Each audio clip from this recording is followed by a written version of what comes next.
جهالت آخوند کاشانی به کتب امام محمد بن عبدالوهاب و افترا بر ایشان. در شبکه خبر تلویزیون ایران که برای نشر دروغ و تحریف واقعیت‌ها تأسیس شده است، یک آخوند به اصطلاح کارشناس و محقق به قصد متنفر ساختن مخاطبین از امام محمد بن عبدالوهاب کتاب دررالسنیه را کتاب ایشان می‌خواند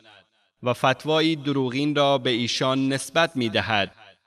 در حالی که کتاب دررالسنیه مجموعه‌ای از فتاوای علمای منطقه نجد است و کتاب محمد بن عبدالوهاب نیست و علاوه بر این حتی فتوای دروغینی که این آخوند ذکر می‌کند نیز در این کتاب وجود ندارد.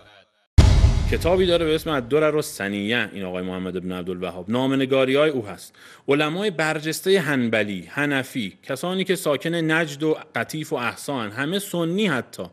نامه‌نگاری میکنه به اونها، میگه باید شما اعتراف کنید بت پرستید و معاد و قبول ندارید، اگر نه من شما رو اعدام میکنم.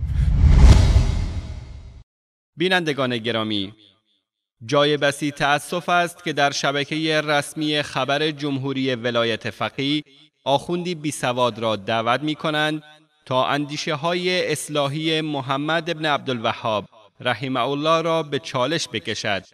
در حالی که هنوز با تألیفات ایشان آشنایی ندارد و اسامی کتب وی را نمی داند.